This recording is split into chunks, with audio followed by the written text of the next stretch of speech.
You're about to enter the Animus and delve into the memories of Odin. This journey contains spoilers for the main events of Assassin's Creed Valhalla. Driven by the projected future of a looming catastrophe and fated to die by the hands of the ever-living Fenrir, Odin selfishly sets out to defy fate. This episode will provide you with everything you need to know to start Assassin's Creed Valhalla, Dawn of Ragnarok. No, I will not be captive to another man's gaudy design. My destiny is my own to weave.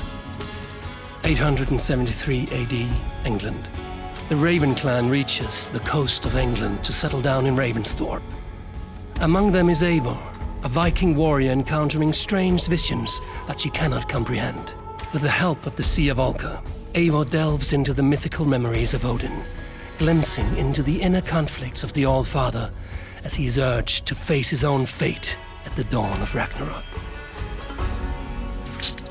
I am no string to be plucked or tied. I am the High One, the Lord of Ecstasy, the enemy of the wolf. I am eternal. As he sits on his throne, Odin learns from the Nornir, deities presiding over the fate of all, that Loki's secret son Fenrir is destined to be his downfall. A shocking revelation taking him on an obsessive journey to escape his own fate. Soon after hearing the prophecy, Asgard is invaded by Jotnar. Odin meets a new arrival passing through from Jotunheim, a mysterious builder that offers to create a shield to protect the Aesir from the foretold catastrophe. Odin and the other gods later learn that the alleged act of kindness was a ruse to defeat the All-Father. As the dispute is resolved by killing the builder, Loki is accused of treason for inviting him to Asgard. Odin then sets out on a journey to Jotunheim, hoping the Jotnar may have a solution to his looming demise. As the High One prepares to leave Asgard, he locks Fenrir away, fearing that his presence would validate the prophecy. How much would you sacrifice to be freed of fate's shackles? Would you give your tongue, your hand, your sight? Upon his arrival in the freezing lands of Jotunheim, the home of the Frost Giants, Odin seeks out Angerboda, Loki's mistress, to learn more about potential means to overcome Ragnarok. Angerboda and Loki, resenting Odin for the treatment of their son Fenrir, imprison him.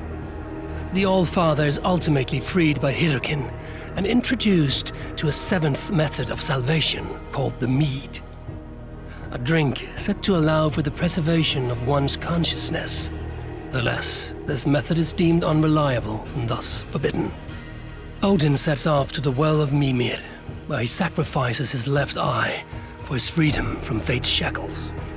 With his newly gained wisdom, the All-Father returns to Asgard to defy fate by binding Fenrir permanently with Gleipnir, a chain the Asgardian master blacksmith Ivaldi had crafted. On the day of the prophesied catastrophe, Odin gathers his inner circle of the gods to drink the mead and be reborn anew. These new visions of Odin trouble me. Am I alone in seeing them? Or do the tales of Svartalfheim hold some other meaning? Faced with the visions of a new threat, Eivor must embrace her destiny as Odin and enter the mythical realm of Svartalfheim, a beautiful but hostile world, to rescue his son Balder from the hands of an unkillable giant. Now, a desperate fugitive, the All-Father must claim and master the otherworldly powers of his defeated enemies if he is to survive in this forsaken land. Yet fate will not be denied. The dawn of Ragnarok awaits Odin and you on March 10th.